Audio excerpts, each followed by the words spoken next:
Resonance presents an imaginative day of artist expression, April 18th starting at 3 p.m. Enjoy Louisiana artists and musicians like Damon Batiste. This is a 21 and up event. General admission is $50 with tables available for purchase. Come experience the culture. Hey, did you know Long's Products is a family-owned janitorial supply with mops, brooms, trash bags, and they even have food service disposables, carry-out plates, and to-goes? Check us out.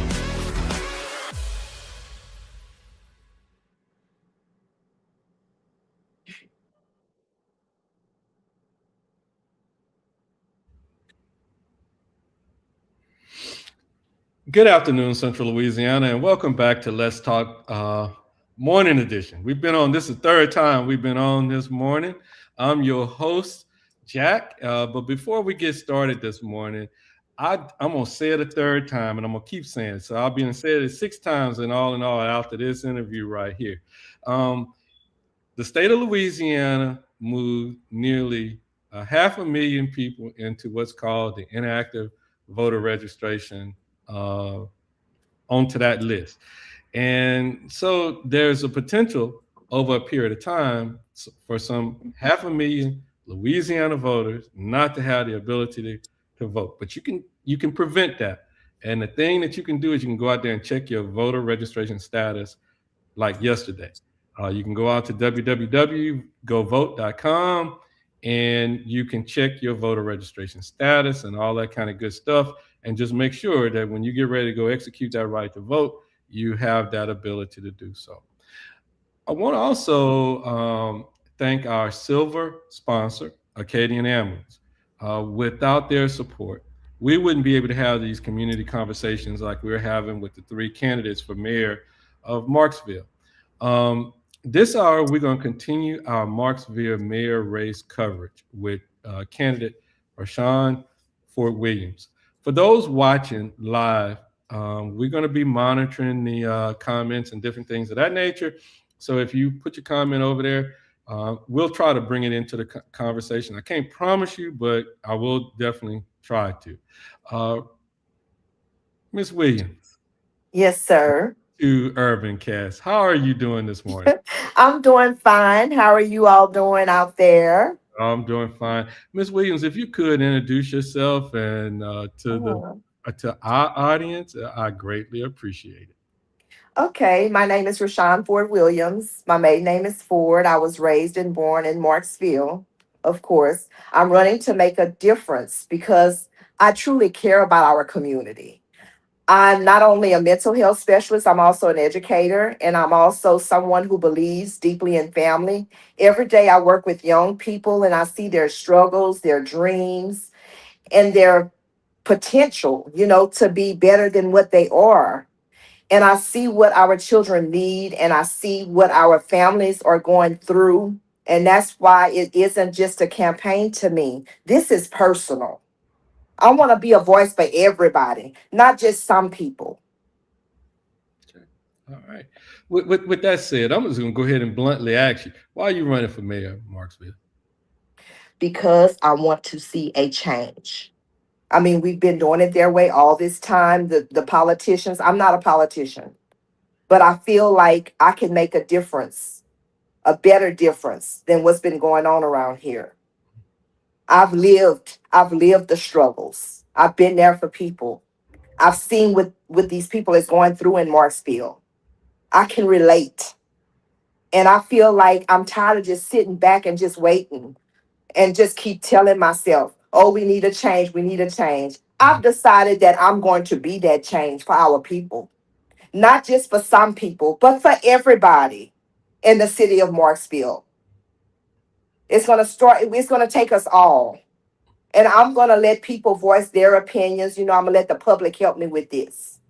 When I get ready to, when decisions come to me and I get ready for decisions, I'm going to make a platform, a social media page for Marksville on there. I'm going to introduce the stuff that, that I'm going to introduce. I'm going to ask for the people's opinion before we even do this. We're going to get opinions from everybody in our community. I'm not just going to do this by myself. I'm ready to serve the people. Your platform, in some of the writing that I've seen, it says your platform is a voice for everyone. What does that mean in action? And in everyday life, what does that mean? Because I want to get everybody involved. I want everybody to get involved with our community, everybody to have a voice, everybody to have a voice in the decisions that's being made for our city. Just everybody to come together. I even want to try to get a youth committee together, like, and even get um, information from our youth, um, to see what how they feel about stuff, what they would like to see happen in their community to get them off the streets. I want to, educate our people on mental health issues, like how to prevent, breakdowns with our youth and help them before the stuff actually happens so that we can bring the crime rate down in our city. What do you believe is the biggest issue facing Marksville right now? Whew.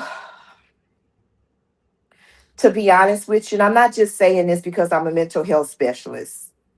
I feel that mental illnesses and crime uh and fixing our better lighting and infrastructure and our small businesses. I'd like to see our small businesses grow. I want people to just be able to support our businesses in our town to, to help our community. I mean, and help our youth. Our youth need help. Hmm. They really do. What, uh, uh, uh, well, that leads right into this next question. What steps would you take to strengthen public safety? And I say that because not on the outside looking in, but we cover stories in in Marksville. So, what steps would you take yesterday to strengthen public safety? Well, to be honest with you, we need like more street lighting, and we need to be more aware, make the public more aware of their surroundings, like whole like uh give like workshops and with community leaders and get some kind of committee together to help out to be aware and like what is it called, neighborhood watch, stuff like that. Be have a committee for neighborhood watch, like just people donating their time and, to watch out for everyone in each community. Have someone over each community to watch and make sure that, everything is going being done safely, and, I don't know, but we're going to get to that. Mhm. How, We're how going to address that. a lot of people talk about our youth. So, how do you expand those opportunities to our young adults and our Well, youth? first off, I feel like if we get like real grants from like 21st century community learning and stuff like that, and do some summer programs and boys and girls clubs, and educate our youth on mental health, like getting like pastors involved and community leaders involved and parents involved and police officers to hold like workshops and classes, and get us a youth committee together, like, like get the schools to recommend like certain kids that they feel is outgoing in school, and get them together on a little community that could help the mayor, like Mhm. be my little youth committed to me and give me ideas, and, introduce like stuff like cheer camps, dance camps, Mhm. basketball, little basketball leagues, like get some of the local basketball coaches to have some little summer programs at the gym at the Bethune Center and stuff, and, invite, kids to come and, stuff like that, get grants for that. Mhm. Hmm. Yeah, well, I tell you, you talk about mental health, and believe it or not, I picked up on the idea of looking at some of the stuff that you had written about out there. Mental health is central to your platform. How would you increase access to mental health within the city of Marksville?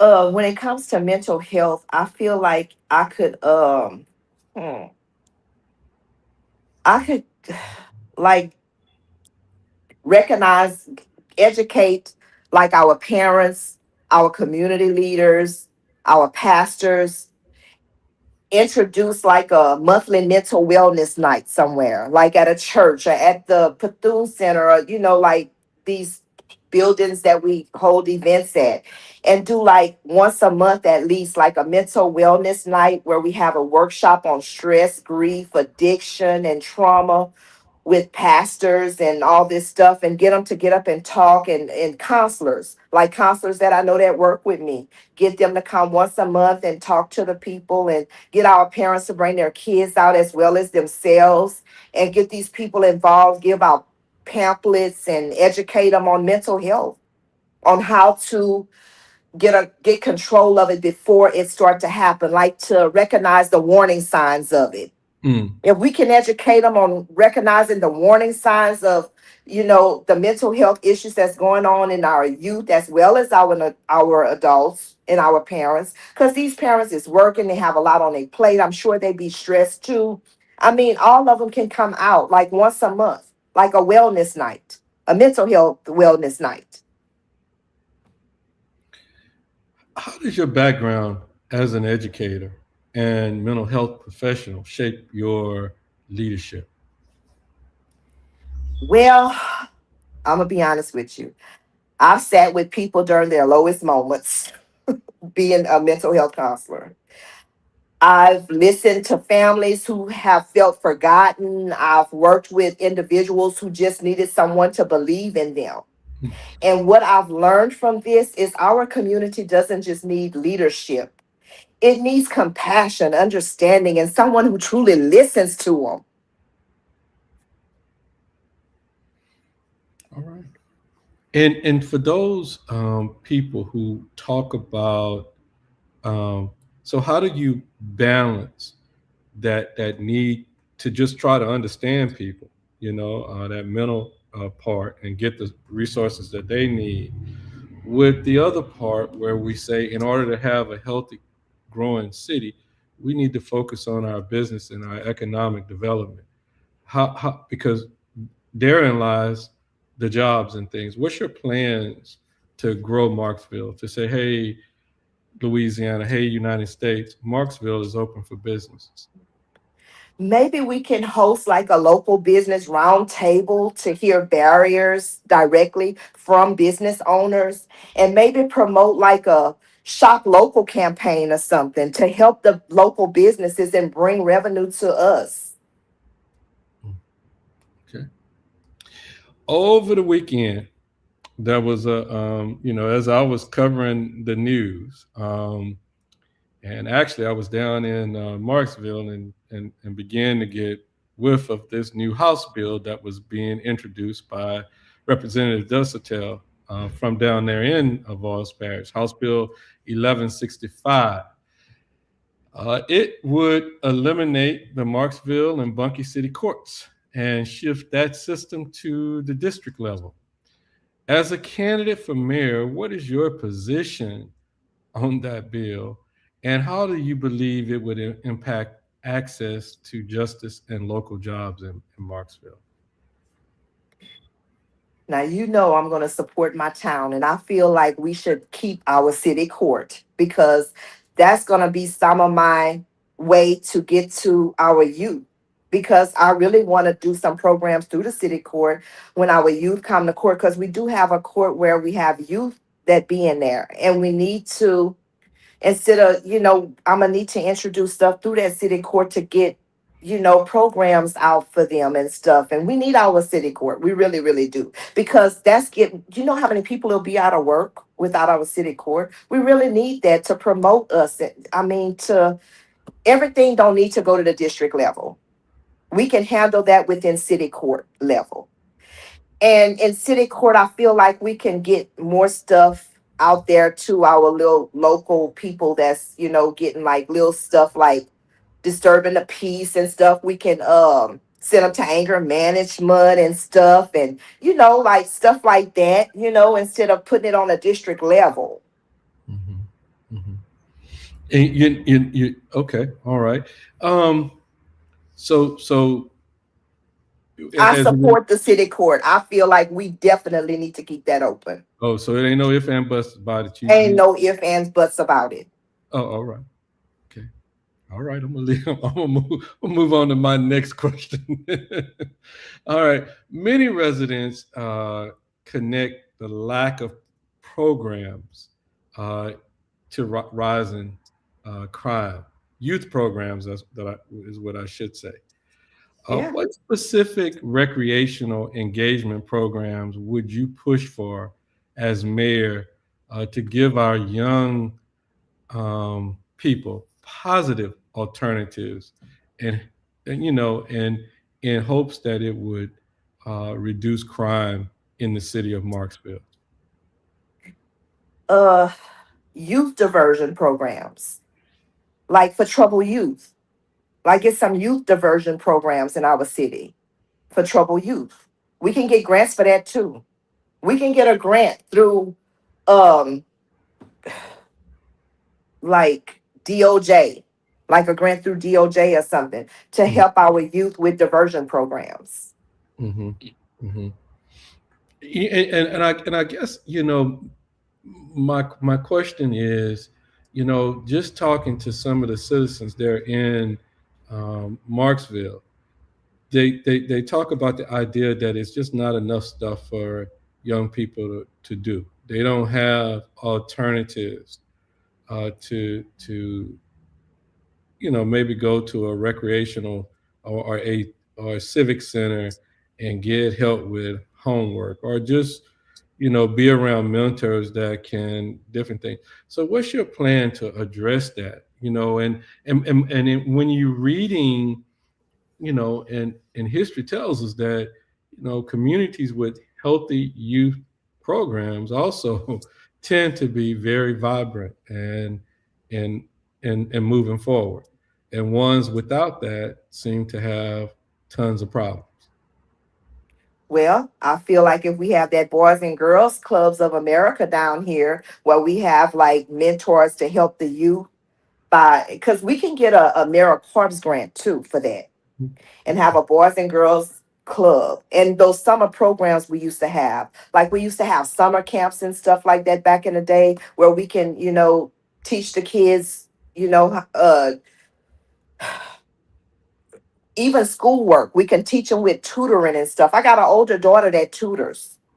She works for the school board office, and she's willing to help me with this program to tutor kids.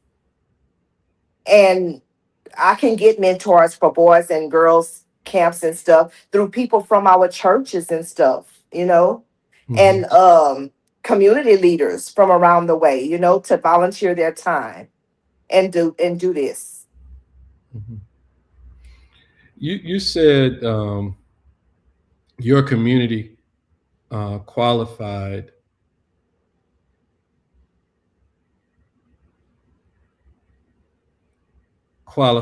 with you when you went and said, "Hey, I want to be a candidate for mayor." What does that message send to the public? Well, when I qualified for mayor, we all qualified, because I feel like I'm going to use my community as input, the city of Marksville. I'm going to let them put their input on everything too.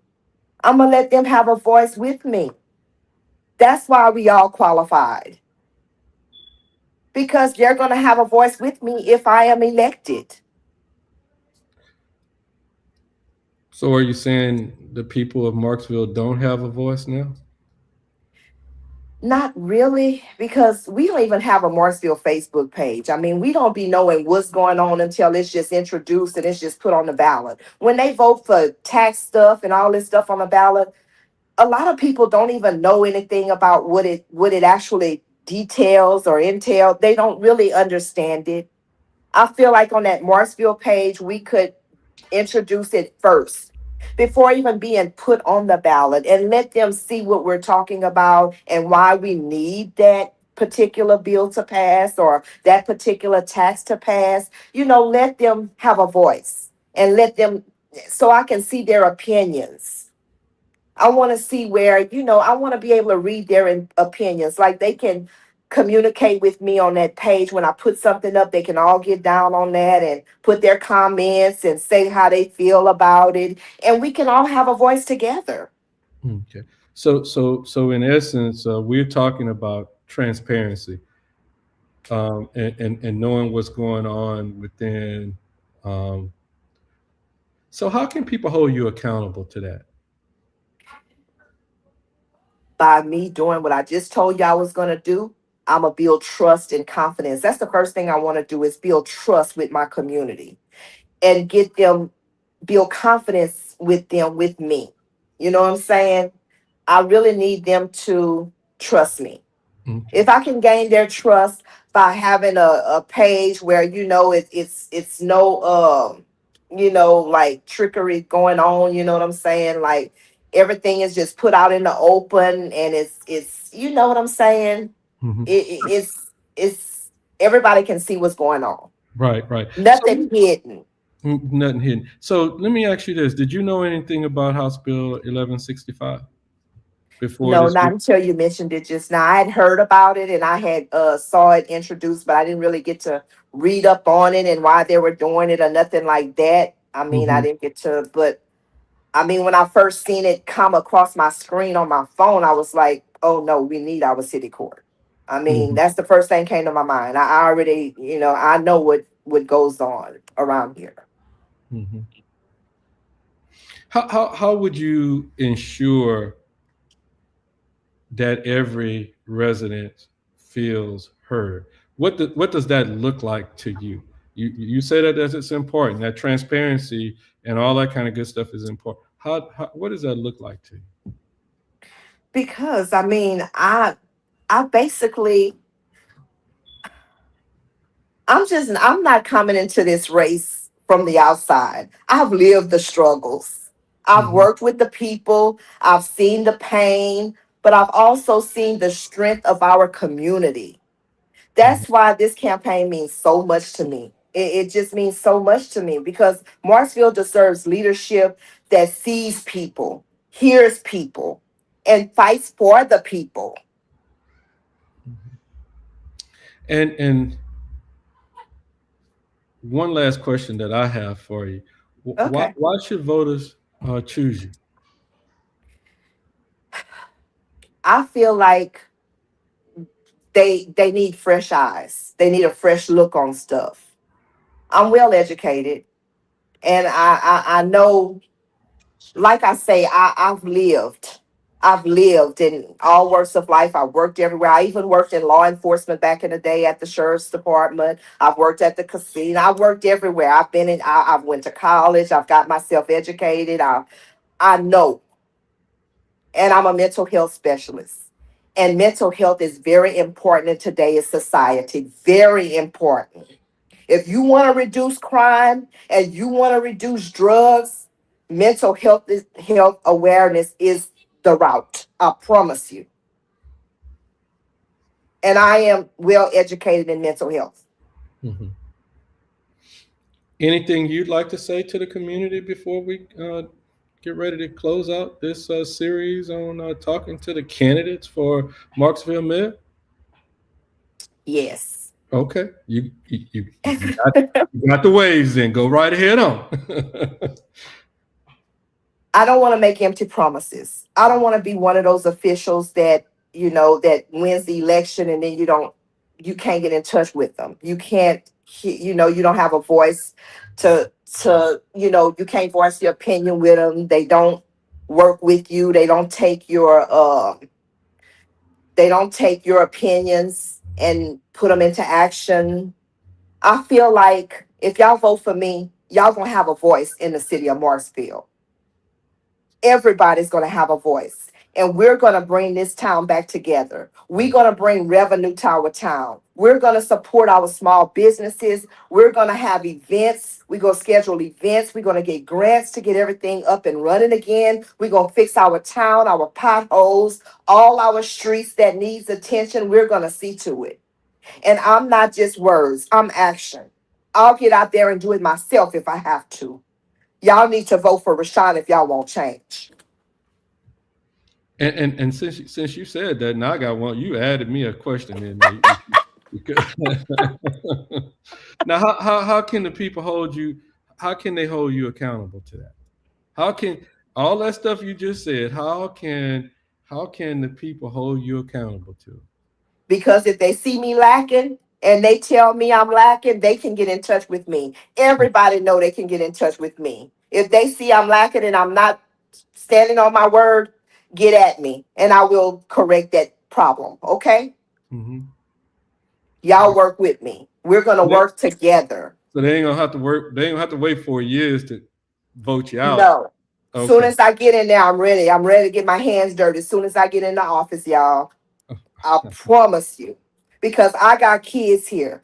All my kids decided to stay here. I got kids still in school. I got grandkids. I know what I'm doing. Just trust me on this one. And if I don't know what I'm doing, I don't hesitate to ask for help. Mm-hmm. I ask questions. Mm-hmm. That's how I learn. Okay? All right. Well, Rachone, we really appreciate your time and your vision for Marksville. To everybody watching, please remember to go check your voter registration status. Again, Definitely. I don't want to sound like a broken record here, but 500,000 of us nearly, have been put on the inactive voter registration status. So 9 times out of 10, one of them people. So make sure you encourage other folk to make sure that they can actually execute their rights to vote. We definitely want to say thank you to our silver sponsor, Acadian Ambulance, because without them, conversations like these that we're having with the candidates from Marksville, we wouldn't be able to have those conversations. And to our business partners, Salvage Towing, Long's Product, Nader's International Market, the Threadhead Embroidery, Elegance Beauty Supplies, and Old Mills Farm. We definitely want to say thank you to you guys as well. I'm Jack. This is Urban Cast. We've been talking with Ms. Williams, candidate for Marksville Mayor. I encourage you guys to stay informed, stay engaged, and I'll see. Tonight, we got a very interesting conversation at 8 o'clock. We are talking Our Resonance Cultural Arts Festival, and we're talking to an artist from New Orleans, last name Baptiste, from the famous Baptiste family. They're going to be talking about Nosacom, the New Orleans to South Africa connection, and they're going to also be participating in that festival that's going to be held here at the Lanyard Theater. So we're going to be talking about that. So if you guys want to hear about what's going to go on over there at the Arts Festival, y'all stay tuned tonight. We're going to be talking about it again. Again, y'all stay safe, stay vigilant out there, and we'll see y'all next time. Ms. Williams, if you can hold tight for me, I'm going to go ahead and end this section, ma'am. Okay. Thank y'all so much for listening to me. Okay. Resonance presents an imaginative day of artist expression, April 18th, starting at 3 p.m. Enjoy Louisiana artists and musicians like Damon Batiste. This is a 21 and up event. General admission is $50 with tables available for purchase. Come experience the culture. Hey, did you know Long's Products is a family-owned janitorial supply with mops, brooms, trash bags, and they even have food service disposables, carry-out plates, and to-goes? Check us out.